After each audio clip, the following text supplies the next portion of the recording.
Durante as respectivas exposições, os advogados dos denunciados negaram que tiveram qualquer participação em um plano golpista.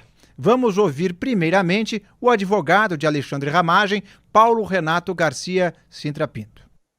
Primeira questão que eu gostaria de chamar a atenção de Vossas Excelências é que Alexandre Ramagem Rodrigues esteve à frente da ABIN durante julho de 2019 até março de 2022, quando se afastou do cargo para a disputa das eleições gerais que se realizariam naquele ano. Durante 2 anos e 8 meses, Alexandre Ramagem esteve à frente da Agência Brasileira de Inteligência. E a Polícia Federal fez, a partir da busca e apreensão desse equipamento, fez longa perícia em computadores, telefones, em gadgets utilizados por Alexandre Ramagem durante a sua gestão na ABIN. Durante 2 anos e 8 meses de gestão. E o que a autoridade policial apresentou em seu relatório foram esses 3 arquivos de texto. 3 arquivos de texto. Com todas as linhas devidas, sim, são indícios extremamente tímidos, singelos, da prática de um crime muito grave, da efetiva atuação do denunciado na construção de uma mensagem deletéria às urnas eletrônicas, porque tudo que há na denúncia, com base naquilo que foi colhido pela autoridade policial, são 3 arquivos de texto, e nada mais. Vamos ouvir também um trecho da defesa do advogado de Augusto Heleno, Matheus Milanês. Primeira questão que eu gostaria de chamar a atenção de Vossas Excelências é que Alexandre Ramagem Rodrigues esteve à frente da ABIN durante julho de 2019 até março de 2022, quando se afastou do cargo para a disputa das eleições gerais que se realizariam naquele ano. Entretanto, Excelências, nesse caso nós temos um ponto crucial. Os fatos são exatamente os mesmos. As denúncias apresentadas pela ilustre Procuradoria-Geral da República são as mesmas, alterando-se quem? Os denunciados, com base nos núcleos que a própria Procuradoria da República aponta. Então, qual é o problema que nós podemos ter permitindo o fatiamento? Nós podemos ter que no processo A, tal fato fique provado, e no processo B, fique provado que tal fato não existiu. Então, vejamos, um indivíduo há de ser condenado num processo por um fato que existiu, ministra Carmen Lúcia, e no outro processo, ministro Flávio Dino, um sujeito seja absolvido porque tal fato não ficou comprovado que não existiu. Nós teremos sentenças antagônicas e discordantes sobre o mesmo conjunto fático. Lembrando que a denúncia é a mesma, mudando somente os denunciados. O meu segundo ponto é sobre a necessidade imprescindível de acesso à íntegra das provas, não aos informes de polícia judicial.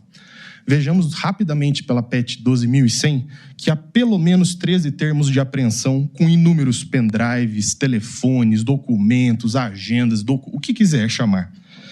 Vejamos que desses documentos, o que nós temos nos autos? O que são trazidos aos autos para apreciação, tanto da ilustre Procuradoria-Geral da República quanto pelas defesas? Informes de polícia judicial. Com todas as mais forçosas vênias, mas informes de polícia judiciária são análises subjetivas da autoridade policial sobre a prova. Essa perfeita sintonia se trata do documento já falado pelo advogado, onde a similaridade com o conteúdo, com base numa linha da agenda. Isso é perfeita sintonia, senhores? Senhora, com toda a mais forçosa vênia, a meu entendimento, perfeita sintonia é quando há igualdade. Identicamente foi encontrado todos esses documentos, olha só, essa gama de documentos, todos são idênticos.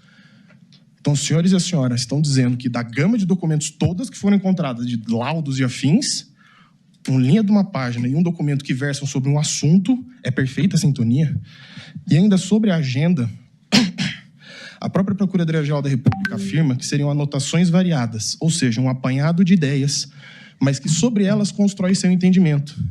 E aqui eu me recordo muito, senhores e senhora, de uma série que está passando um grande streaming em que cientistas querem chegar numa conclusão e eles vão construindo provas para se chegar nessa conclusão. Então, o objetivo é provar que a Terra é plana.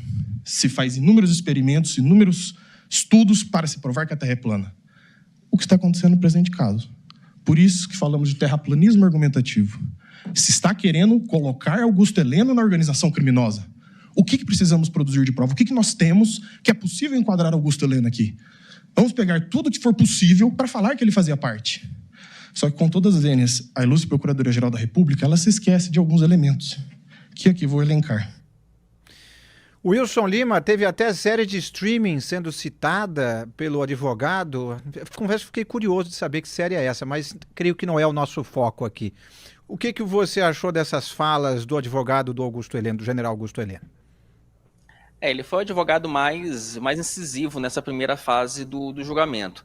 E também quem já apresentou a sua manifestação foi o Dr. Celso Vilardi, advogado do ex-presidente Jair Bolsonaro. Vamos ouvi-lo, por gentileza.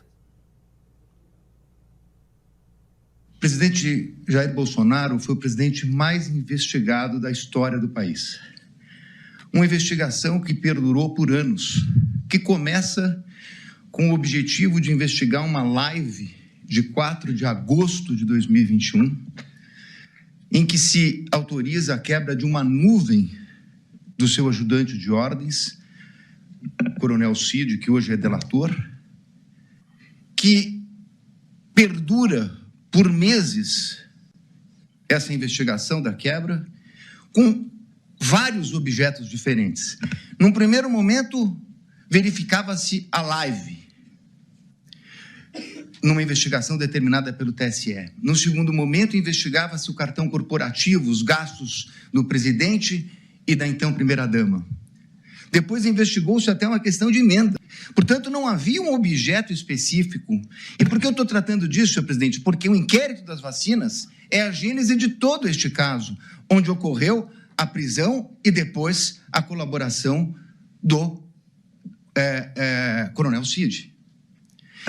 E o que se achou, senhor presidente, depois de tudo isso? Que foram determinadas buscas e apreensões, foi feita a quebra de nuvens, o presidente foi investigado, buscas e apreensões. O que se achou com o presidente? Absolutamente nada. E com todo o respeito e com toda a vênia, ilustre Procurador-Geral da República, eu contesto essa questão do documento achado no do Partido Liberal. Há, inclusive, no meu colega Paulo Bueno, uma ata notarial de que ele enviou para o presidente da República aquele documento. Então, esse documento não foi achado. Com o presidente não se achou absolutamente nada. A partir daí, restava a versão do delator com uma minuta que estava no seu telefone tratando de uma questão de estado de sítio e mais absolutamente nada. Então, vem a denúncia. E a denúncia é feita, efetivamente, com duas novidades. Porque, com o estado de sítio, e baseado na palavra exclusiva do delator, seria difícil a propositura de uma ação penal. Então, traz-se uma narrativa que vem, efetivamente, do começo de atos de pronunciamentos do presidente da República, pronunciamentos públicos, e depois o 8 de janeiro. Rodolfo Borges, qual a amarração que você faz dessas exposições iniciais? Da mesma forma como as denúncias tratam todos iguais ou muito parecidos, os advogados também rebatem as mesmas alegações e também criticam os mesmos buraquinhos aí que tem nessa denúncia. Porque, de fato, quando eles dizem que não tiveram acesso total às provas colhidas, isso é um problema. Também já tinham reclamado do tempo que tiveram para apresentar ou para formular as suas defesas. Então, tem questões que se aplicam a todos os acusados, porque, de fato, eles são acusados dos mesmos crimes. E aí, quando o advogado do Heleno sugere que pode vir a ser um condenado por um crime e o outro não por esse crime, isso, de fato, poderia acontecer se fosse um outro processo, porque a perspectiva desse processo é que todos vão ser, assim como foram denunciados pelos mesmos crimes, provavelmente também condenados pelos mesmos crimes. O caso do Bolsonaro é um pouco diferente dos outros, porque, como o advogado mencionou, faltam elementos que apontem que o Bolsonaro colocou a mão na massa. E aí é o caso parecido com aquele, por exemplo, do Lula, ou do José Disseu no Mensalão, em que essas pessoas, esses réus, o Lula, no caso, não foi réu no Mensalão, mas foi no Petrolão, eles não puseram a mão na massa, mas eles seriam, em última instância, os maiores beneficiados pelos delitos que estão sendo apontados e que podem vir a condenar todos esses que estão envolvidos. Então, o caso do Bolsonaro é um pouquinho diferente, porque ele não aparece tanto, ele não troca mensagem, não tem mensagem no Bolsonaro, ele não imprimiu um plano de golpe, ele não colocou a mão diretamente na massa. Agora, ele está envolvido como todos os outros e seria ele, em última instância, o grande beneficiado por permanecer numa trama, para tentar permanecer no poder apesar da eleição. Wilson Lima, um minutinho para o seu comentário. Só para arrematar, você vê, percebam aí que as defesas elas estão bem técnicas, assim, elas não entram muito no mérito e também não partem para o enfrentamento diretamente contra o Supremo Tribunal Federal. Há, de fato, um clima de temor, né? Como a gente já falou no início do programa, é um jogo jogado e as defesas estão tentando reduzir danos. Esse é o clima, essa é a estratégia e vamos ver se vai dar certo, não é?